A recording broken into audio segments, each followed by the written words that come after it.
Nesta última parte dos nossos encontros de direito internacional privado, vamos falar alguma coisa sobre a cooperação jurídica internacional e sobre a homologação de sentença estrangeira. Como não poderia deixar de ser, todos os estados eles devem justamente se valer de normas jurídicas para se relacionarem com outros estados. Vocês viram que essas normas jurídicas elas são trabalhadas no direito internacional público. E o direito internacional público trabalha com normas jurídicas também de cooperação. E aqui estou me referindo especificamente às normas de cooperação jurídica internacional. Cooperação jurídica internacional para quê? Para que, eventualmente, alguma ação que tenha que ser realizada no território de um outro Estado possa vir a ser realizada. Isso dependerá, obviamente, da existência prévia de um acordo bilateral, ao menos, entre os dois estados envolvidos. Mas poderá também decorrer de um acordo que seja concretizado entre os estados envolvidos, especificamente a partir daquela ação que é necessária por um dos estados ou para apenas a prática daquela ação. Então, como vocês podem perceber, a cooperação jurídica internacional ela acaba tendo um amplo espectro. Quanto maior for a boa relação internacional entre dois ou mais estados, mais facilitada haverá essa cooperação jurídica internacional. Vamos então falar como é que isso funciona. Quando eu trabalho com cooperação jurídica internacional, eu trabalho necessariamente com os representantes dos estados. No caso do Brasil, a Presidência da República, que é quem representa o Estado brasileiro perante os outros estados e perante a sociedade internacional.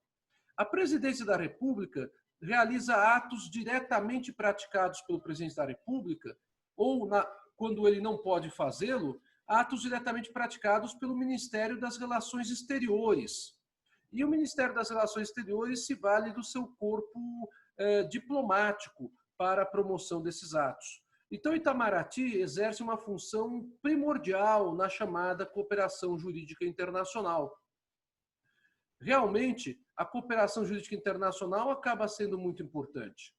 E essa cooperação jurídica internacional, ela pode se dar tanto para atos e negócios que são, portanto, de natureza extrajudicial, como para atos e negócios que são de natureza judicial. Como é que funciona essa ideia de cooperação jurídica internacional? Quando a gente trabalha com a cooperação jurídica internacional, a gente trabalha, então, definitivamente com a possibilidade de concretização da cooperação entre os povos, que é um dos princípios das relações internacionais, das quais o Brasil assumiu, tanto perante a sociedade internacional, como também no seu artigo 4º. O princípio da cooperação entre os povos faz com que o Brasil tanto possa, diante da reciprocidade, que é um outro princípio de relações internacionais, ser chamado a cumprir com um determinado ato de cooperação, como que ele possa exigir o cumprimento de determinado ato de cooperação por força do acordo previamente trabalhado com o outro Estado. Na primeira hipótese, quando o Brasil solicita a cooperação de outro país, dá-se o nome de cooperação jurídica ativa. É o Brasil pedindo a colaboração desse outro país. Na segunda hipótese, o outro Estado acaba solicitando ao Brasil a cooperação, fala-se em cooperação jurídica internacional passiva. Para que serve essa ideia de cooperação jurídica? Para que possa haver uma concretização de atos desejados pelo outro Estado que pede a cooperação jurídica ao Brasil ou o contrário. Tá? Se vocês entrarem no site do Ministério da Justiça, vocês encontrarão ali várias orientações a respeito da cooperação jurídica internacional e, inclusive, que existe até uma autoridade central no Ministério da Justiça que tem por função trabalhar com a cooperação jurídica internacional. A cooperação jurídica internacional é muito importante também para a recuperação de ativos decorrentes de crimes de lavagem de dinheiro e ainda remessas ilícitas de patrimônio ao exterior. Também é muito útil para que o Ministério da Justiça possa, juntamente com o Ministério das Relações Exteriores, trabalhar com a análise inicial pelo Executivo dos pedidos de extradição, dos pedidos de transferência de pessoas condenadas.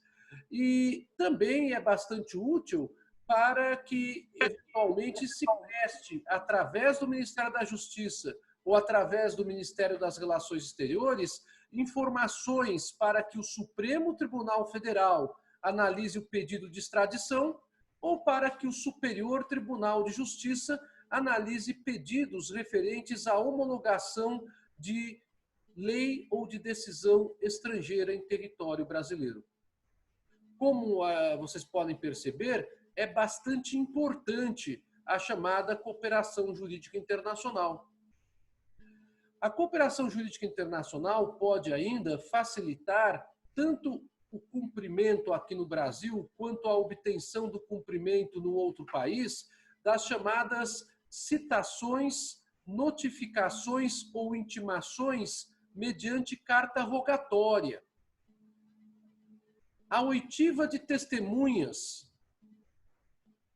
o interrogatório de réus, as declarações prestadas por vítimas, a obtenção de outros meios de prova através dos órgãos de inteligência do outro país ou através dos órgãos de inteligência do Brasil para contribuir com o outro país.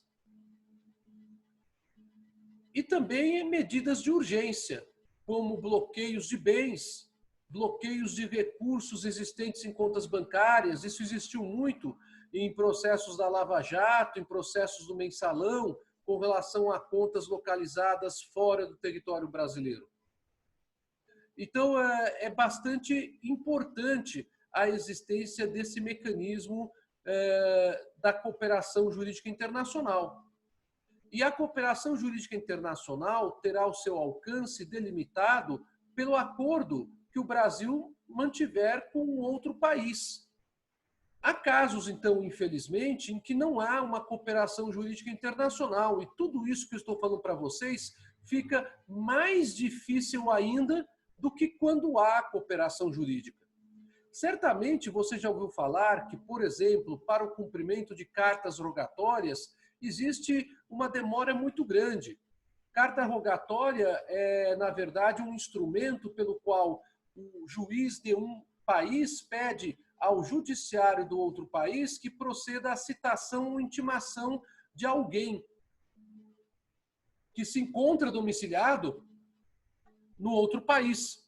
Então, é uma situação realmente difícil e, muitas vezes, mesmo com a cooperação jurídica, há dificuldades de cumprimento de cartas rogatórias. Outras vezes não há essa dificuldade. Mas percebam como é importante esse mecanismo para que o processo civil internacional, para que o processo penal internacional, para que o processo do trabalho internacional possa ter algum êxito. Então, é muito importante a ideia da cooperação jurídica internacional. Bom, se vocês abrirem o Código de Processo Civil, vocês encontrarão no artigo 26 o fundamento legal desta ideia da cooperação jurídica internacional. O artigo 26 fala o seguinte, eu vou aqui transcrever até para vocês, para facilitar, porque às vezes a pessoa não tem o Código de Processo Civil na hora, né? Então, eu vou aqui transcrever para vocês o artigo 26 do Código de Processo Civil. A cooperação jurídica internacional será regida por tratado de que o Brasil faz parte e observará, Inciso 1º, o respeito às garantias do devido processo legal no Estado requerente. Inciso 2º, a igualdade de tratamento do devido, entre nacionais e estrangeiros, residentes ou não no Brasil, em relação ao acesso à justiça e à tramitação dos processos, assegurando-se assistência judiciária dos necessitados. Inciso 3º, a publicidade processual, exceto nas hipóteses de sigilo previstas na legislação brasileira ou na do Estado requerente. Inciso 4º, a existência de autoridade central para recepção e transmissão dos pedidos de cooperação. Como eu falei há instantes atrás, a autoridade central brasileira, ela está ligada ao Ministério da Justiça, tá? E inciso 5º, a espontaneidade na transmissão de informações às autoridades estrangeiras. Ou seja, para fins de cooperação jurídica internacional, a autoridade central brasileira pode prestar informações complementares que repute importantes, além daquelas informações que foram solicitadas pelo outro Estado. Estou aqui com o nosso amiguinho, né, que hoje está um pouco arteiro, vocês estão vendo ele aqui, né? Bom, então vamos continuar. Esse artigo 26, ele não para aqui. Ele prossegue ainda falando sobre outras questões. Ele diz que, na ausência de tratado, a cooperação jurídica internacional será realizada com base na reciprocidade manifestada por via diplomática, que é justamente aquilo que eu havia conversado com vocês no início da exposição sobre esse tema, há minutos atrás.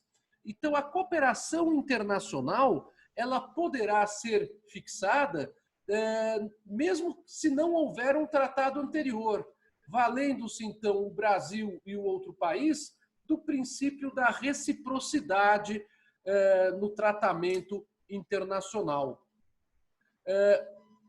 Mas não se exigirá a reciprocidade no caso de homologação de sentença estrangeira, o que é também bastante significativo. Devemos aqui apontar esta questão. Não se exigirá a reciprocidade para homologação de sentença estrangeira, porque, como veremos daqui a alguns minutos, o processo de homologação de sentença estrangeira tem um procedimento e há normas que precisam ser observadas para que o Superior Tribunal de Justiça, que é o órgão do Poder Judiciário que possui competência constitucional para analisar pedidos de homologação de sentença estrangeira, proceda ou não a esta homologação requerida. A cooperação internacional, como vocês podem perceber, possui um objeto amplo. E o artigo 27 menciona esse objeto que eu já falei para vocês. Mas vamos mais uma vez apenas colocar aqui no chat para facilitar o acompanhamento do que eu falei minutos atrás. O que diz o artigo 27? A cooperação jurídica internacional terá por objeto, inciso 1º, citação, intimação e notificação judicial e extrajudicial. Inciso 2º, colheita de provas e obtenção de informações. Inciso 3º, homologação e cumprimento de decisão. Inciso 4º, concessão de medida judicial de urgência. Inciso 5º, assistência jurídica internacional. E inciso 6º, qualquer outra medida judicial ou extrajudicial não proibida pela lei brasileira. Como vocês podem perceber, então, a cooperação jurídica internacional, ela possui um leque amplo de questões que podem ser solicitadas pelo Brasil para outro Estado, cooperação jurídica ativa, ou podem ser solicitadas por outro Estado para o Brasil. Cooperação jurídica passiva. Bem, com relação à questão da cooperação jurídica internacional, nós temos ainda uma disposição bastante interessante no Código de Processo Civil, nos artigos 37 a 41, que eu vou rapidamente, então, aqui também transcrever no chat e comentar com vocês os artigos 37 a 41 do Código de Processo Civil Brasileiro. Vamos lá. Lembro ainda para vocês que aqueles que quiserem também estudar esta matéria, eu já havia lançado no meu YouTube, que é o Roberto Senise Lisboa, tudo junto, uma aula completa de aproximadamente 1 hora só sobre cooperação jurídica internacional. E também tenho ali uma aula completa de aproximadamente 1 hora sobre homologação de sentença estrangeira. Eu falo isso aqui por quê? Porque nós vamos gastar em torno de 25 a 30 minutos em cada um desses institutos, né? Por conta do horário que temos. E às vezes você pode querer ter mais informações a respeito do assunto. Então eu convido você para curtir a nossa página do YouTube, Roberto Senise Lisboa, e eventualmente se inscrever nela. Ali estão todas as videoaulas que eu tenho dado desde o início da pandemia, quando eu fui obrigado a aprender um pouquinho mais sobre aula ao vivo e aula gravada, né? Porque eu sempre fui um professor de aulas presenciais, raramente eu dei aulas à distância, mas dei aulas à distância em cursos preparatórios e mesmo em faculdades, né? Mas é a primeira vez que eu tenho que dar tantas aulas assim por conta da pandemia. Aprendi, foi bom para mim, né? E estamos aqui. Vamos lá. O artigo 37 do Código de Processo Civil estabelece que o princípio da cooperação jurídica internacional, oriundo de autoridade brasileira competente, será encaminhado à autoridade central para posterior envio ao Estado requerido para lhe dar andamento. Então percebam como funciona. O Brasil ele também age dessa forma. Quando algum Estado encaminha o pedido de cooperação jurídica internacional, ele vai à Presidência da República diretamente ou diretamente ao Ministério da Justiça ou ao Ministério das Relações Exteriores. Como a nossa autoridade central está ligada ao Ministério da Justiça, o Ministério das Relações Exteriores ou a Presidência da República encaminham o pedido para essa autoridade central, no Ministério da Justiça. Tá?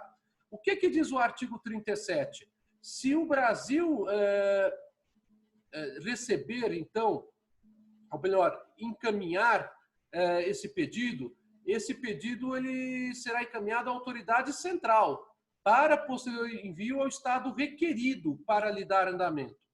Então, vamos supor que há um pedido feito por algum juiz federal ou pedido feito por alguma autoridade pública de notificação de uma pessoa que é domiciliada em um outro país. Esse pedido passará pela autoridade central, órgão do Ministério da Justiça. E esta autoridade central é quem providenciará o encaminhamento ao outro país. Esse encaminhamento, inclusive, deverá ser feito, diz o artigo 38, pela língua oficial do Estado requerido.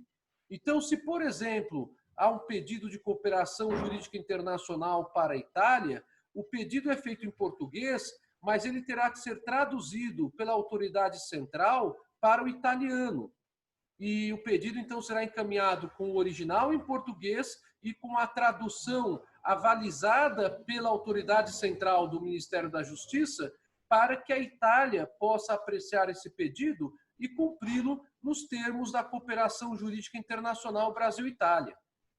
O artigo 38 fala a respeito desse tema, quando diz que o pedido de cooperação oriundo de autoridade brasileira competente e os documentos anexos que o instruem serão encaminhados à autoridade central, acompanhados de tradução para a língua oficial do Estado requerido. Então, percebam vocês as providências que têm que ser tomadas antes do encaminhamento do pedido para o outro país. Quando se tratar de cooperação jurídica internacional para execução de decisão estrangeira, essa cooperação jurídica se dará na forma do artigo 40 do Código de Processo Civil, que relata que a cooperação jurídica internacional para execução de decisão estrangeira dar-se-á por meio de carta rogatória ou de ação de homologação de sentença estrangeira. E aí eu tenho que conversar com vocês como é que isto funciona. E vou conversar daqui a alguns instantes. Bom, obrigado, Esther. Muito obrigado. Isso serve sempre de incentivo para a gente, né? Deu para vocês, então, entenderem como é que funciona a chamada cooperação jurídica internacional e por que ela acaba sendo tão importante para nós no Brasil, justamente para que a gente possa facilitar a concretização de atos que são de interesse do poder brasileiro. E aqui não estou me referindo apenas a atos do poder brasileiro, o poder judiciário, mas atos do poder brasileiro, inclusive o executivo, quando acaba atuando na defesa de interesses de algum nacional brasileiro.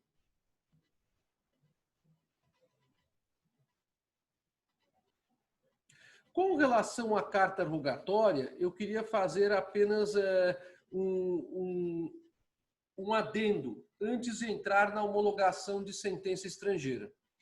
As cartas rogatórias, assim como o chamado exequatur, eu vou escrever aqui para que vocês possam acompanhar, exequatur, isto é, cumprimento de execução de sentença, né? As cartas rogatórias e o chamado exequatur são de competência constitucional do Superior Tribunal de Justiça, nos termos do artigo 105, inciso 1º da Constituição Federal. Então, a carta rogatória no Brasil, ela é encaminhada ao STJ, e o STJ verificará se formalmente o pedido de carta rogatória atende àquilo que pode ser feito segundo as regras do direito brasileiro. Porque nós temos um limite que nós não podemos nos esquecer jamais, limite este que é o artigo 17 da Lei de Introdução às Normas do Direito Brasileiro, que eu vou aqui fazer o recorte e cola para vocês, também para facilitar a vida de vocês, tá? Já falei algumas vezes sobre esse artigo 17. Mas é sempre importante lembrar.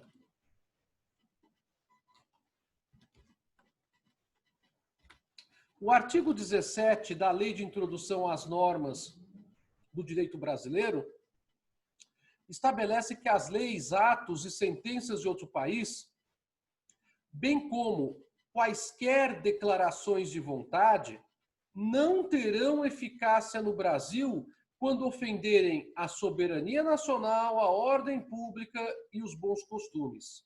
Quem vai analisar isso? Com relação às cartas rogatórias para o seu cumpra-se e com relação à homologação de sentença estrangeira, o Superior Tribunal de Justiça. Tá? Então, percebam vocês como é importante esta matéria. E essa matéria ela cai muito em exame de ordem em concurso público, viu, pessoal? Então, lembrem-se disso. que quando nós temos esta questão das cartas rogatórias, nós também temos o chamado juízo dos aspectos formais. Se eles não ofenderem a ordem pública, a soberania nacional e os bons costumes, o STJ poderá determinar o cumpra-se da carta rogatória oriunda de um outro país. Muitas vezes a carta rogatória não corre apenas entre os poderes judiciários. Aliás, é bastante comum que ela seja passada primeiramente à autoridade central da cooperação jurídica internacional.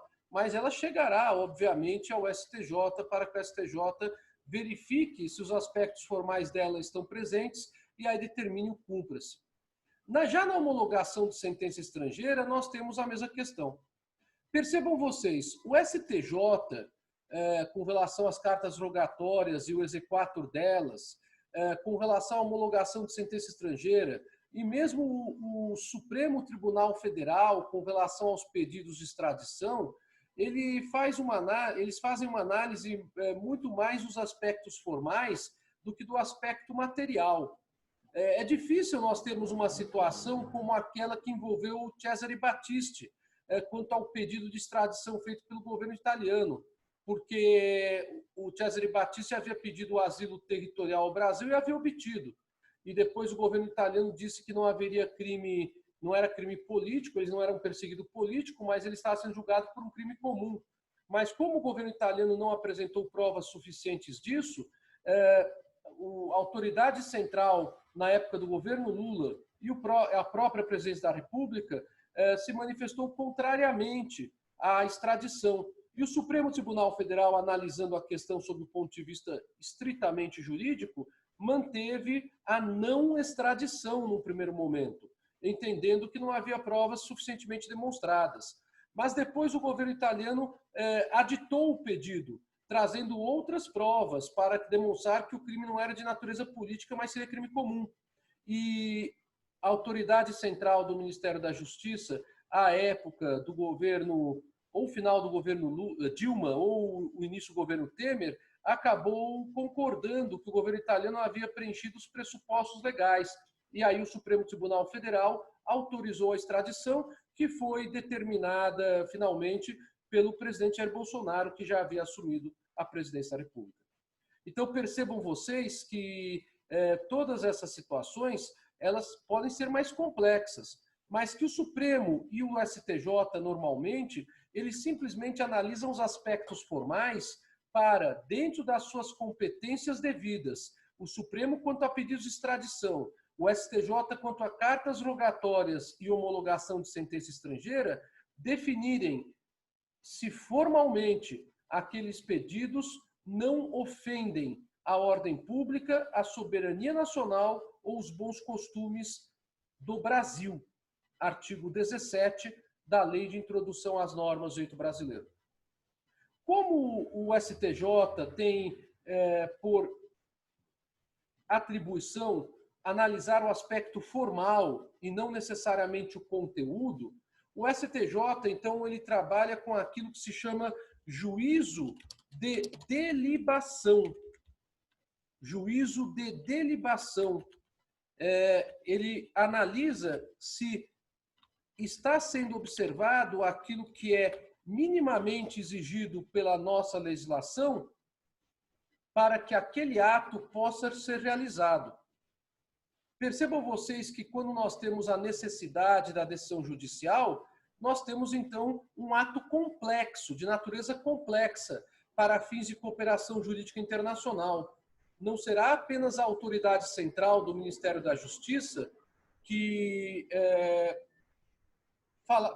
falará ou emitirá algum parecer em algum sentido, mas haverá o órgão do Poder Judiciário com a competência constitucional que se pronunciará a respeito do caso. Diante disso, penso que estamos em ordem para irmos para o tema homologação de sentença estrangeira. Mesmo assim, eu gostaria de perguntar se vocês conseguiram acompanhar o alcance e a importância do que é essa cooperação jurídica internacional e como ela acaba impactando a realização de atos estrangeiros no direito brasileiro e a realização de atos brasileiros no direito estrangeiro. Deu para vocês acompanharem isso, pessoal? Perguntas? Nossa, eu esqueci de tomar o meu expresso. Eu fiz um expresso no intervalo, agora o expresso está que nem café gelado do Starbucks.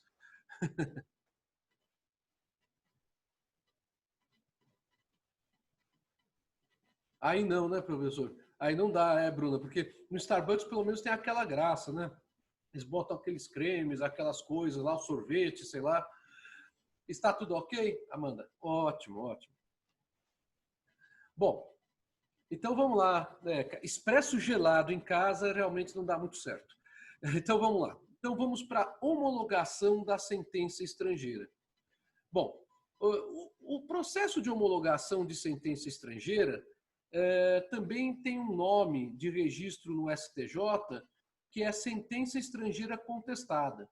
Então vocês encontrarão esse processo ou com o nome homologação de sentença estrangeira ou com o nome sentença estrangeira contestada. E por que ocorre isso?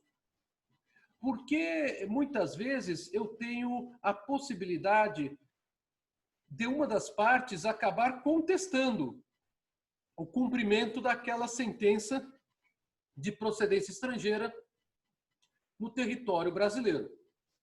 O artigo 105 da Constituição, conforme eu já falei para vocês, estabelece que a homologação de sentenças estrangeiras é de competência do Superior Tribunal de Justiça. E para isso é necessário, obviamente, que o judiciário de outro país ou qualquer ato que tenha efeitos semelhantes a de uma sentença naquele outro país seja submetido perante o STJ para que o STJ, caso venha a homologá-lo, dê efeitos a este ato também no território brasileiro. É aquilo que a gente conversou, né? O juiz de um país ele não tem condições de dar cumprimento à sua decisão judicial em outro país, porque cada poder judiciário é uma parcela do poder estatal de cada país respectivo. Então, ninguém é obrigado fora do Brasil a admitir uma sentença ou um acórdão proveniente do judiciário brasileiro e nem vice-versa, a menos que tenhamos esse processo de homologação.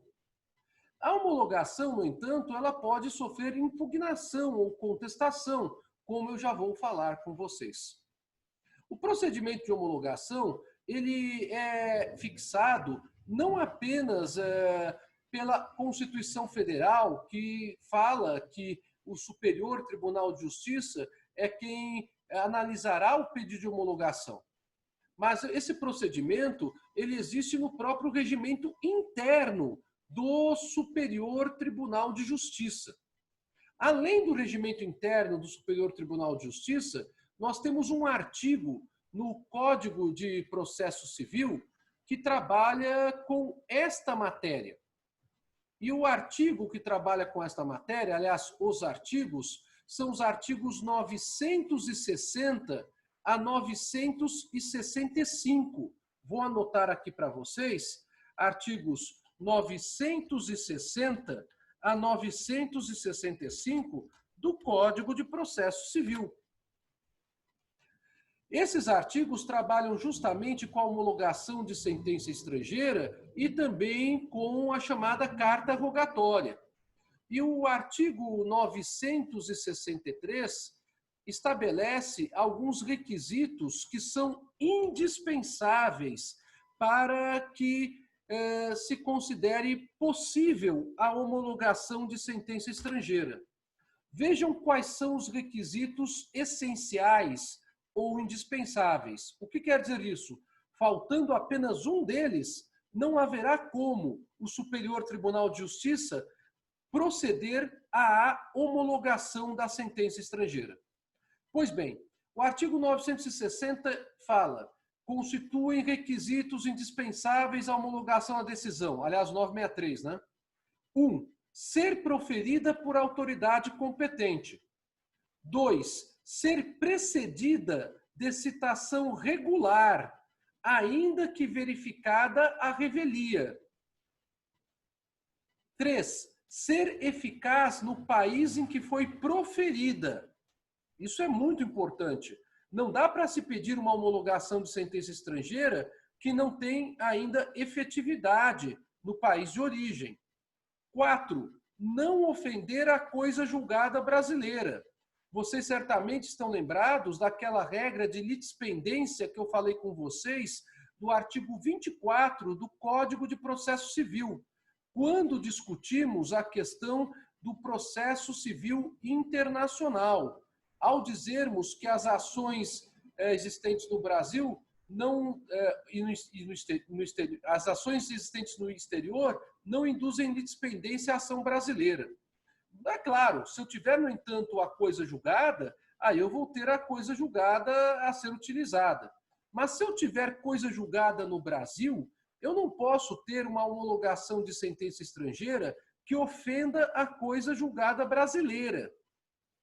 É este que é o ponto. 5.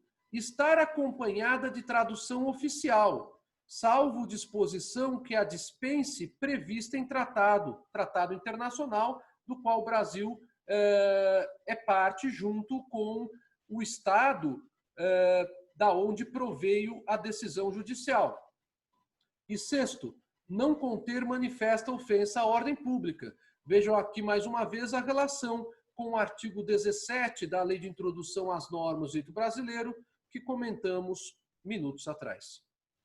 Pois bem, então nós temos alguns limites, né? Alguns requisitos que são essenciais, que o artigo 963 estabelece com relação à homologação de sentença estrangeira.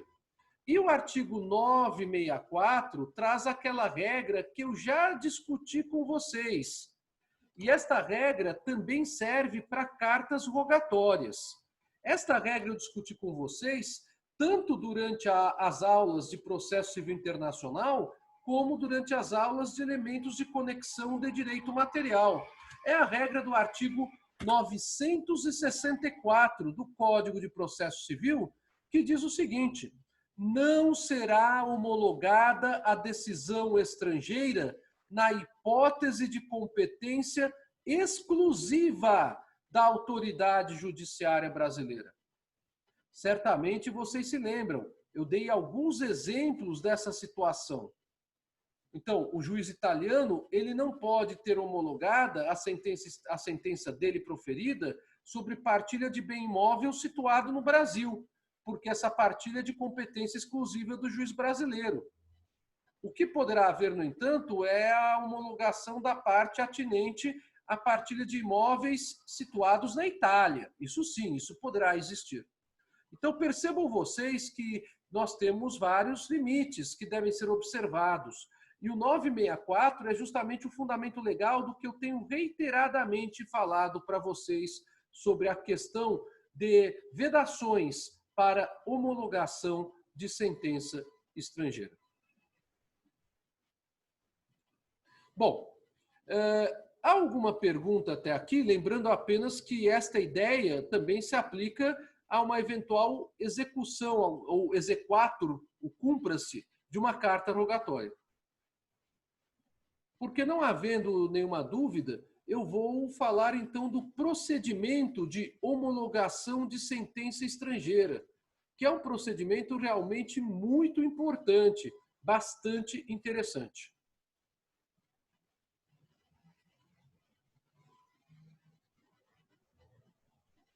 Pergunto para vocês se posso dar seguimento ou não.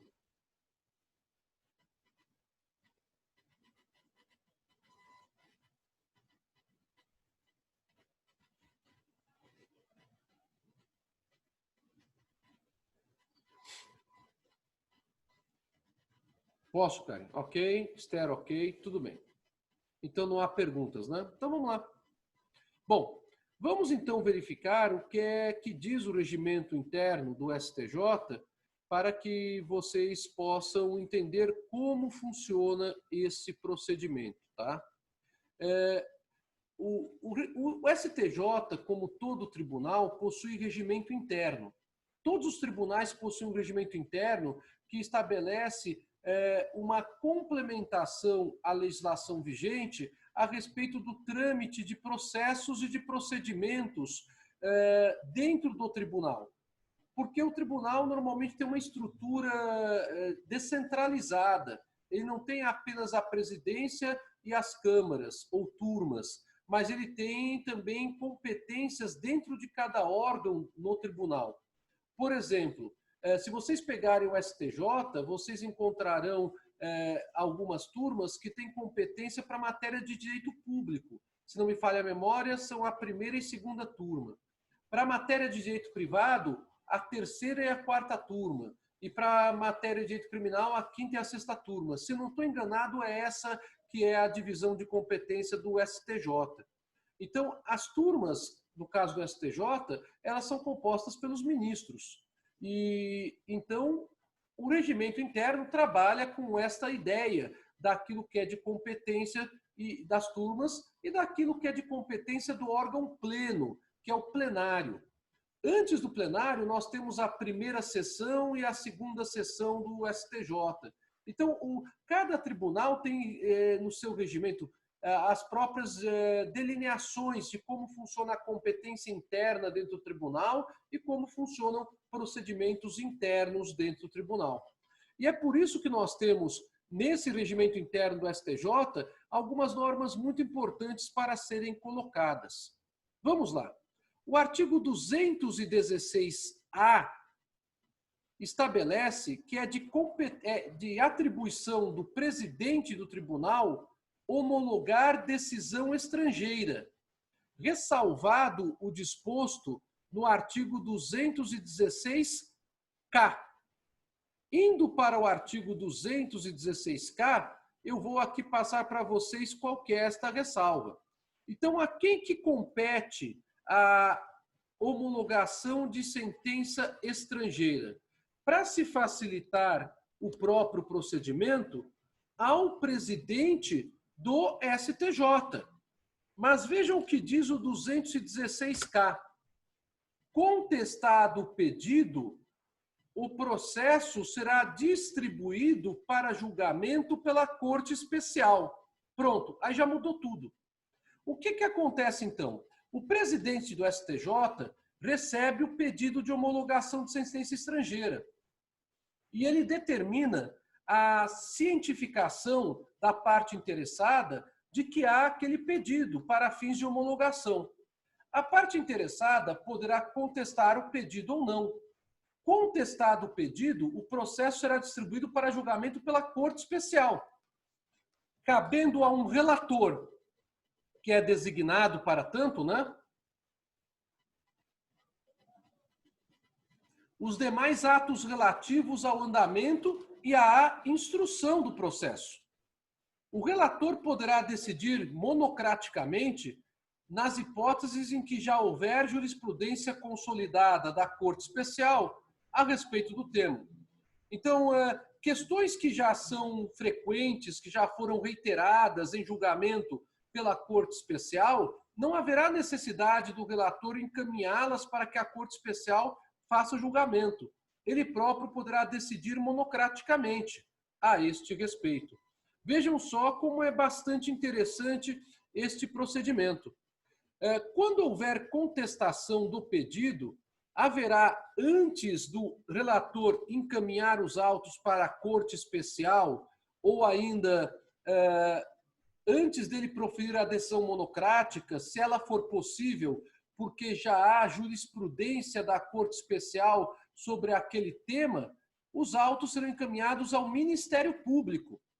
E o Ministério Público terá o prazo de 15 dias para, querendo, também impugnar o pedido. Então, não é apenas a parte que tem, a parte interessada que tem a possibilidade de impugnação do pedido de homologação de sentença estrangeira. O Ministério Público também tem a possibilidade de impugnar a homologação de sentença estrangeira. Por que o Ministério Público atua nesse tipo de procedimento? justamente por conta das limitações que são trazidas pelo artigo 17 da Lei de Introdução às Normas do Direito Brasileiro. O Ministério Público, diz a Constituição Federal, no artigo 127, é órgão essencial à justiça, que tem por finalidade a defesa dos interesses sociais e dos interesses individuais indisponíveis. Então, matérias de ordem pública e de interesse social têm que necessariamente passar pelo crivo também do Ministério Público. Caso contrário, haverá nulidade do processo. O mesmo ocorre no procedimento de homologação de sentença estrangeira. O Ministério Público, por se tratar de caso que deve-se analisar a observância da ordem pública e da soberania nacional, ele é instado a se manifestar nos procedimentos de homologação de sentença estrangeira. O regimento interno do STJ, então, é bastante sábio, porque ele diz, em resumo, em primeiro lugar, compete ao presidente do tribunal decidir se não houver nenhuma impugnação, nenhuma contradição. Esse é um ponto muito bom, porque isso simplifica, isso reduz o volume de processos para a Corte Especial apreciar. Se houver a impugnação da parte ou do Ministério Público, aí o presidente do tribunal tem que designar um relator. E essa designação se dá por sorteio, como vocês sabem, sorteio eletrônico. E esse relator, então, ele apreciará as impugnações e, se a matéria for já a matéria consolidada pela Corte Especial, ele poderá decidir monocraticamente. Caso contrário, ele deverá fazer o seu voto e levá-lo à Corte Especial. De qualquer decisão, seja do presidente do tribunal ou do relator, caberá o agravo regimental. O que é o agravo regimental? É um recurso de inconformismo da parte ou mesmo do Ministério Público contra o teor daquela decisão. E o agravo regimental, ele terá que ser necessariamente analisado pela Corte Especial. Tá? Isso que fundamentalmente trata a chamada homologação de sentença estrangeira. Bem, eu corri um pouquinho, né? Mas eu acho que eu consegui passar para vocês as principais orientações desses dois temas nessa segunda parte da aula: a cooperação jurídica internacional e a homologação de sentença estrangeira. Eu pergunto para vocês se vocês tiveram alguma dúvida quanto ao procedimento da homologação de sentença estrangeira, lembrando que para também a apreciação da carta rogatória existe um procedimento no STJ que é muito semelhante a esse procedimento da homologação de sentença estrangeira e que tem por fundamento também dispositivos do próprio regimento interno do STJ. Então, eu gostaria de perguntar para vocês se vocês têm alguma dúvida ou alguma questão.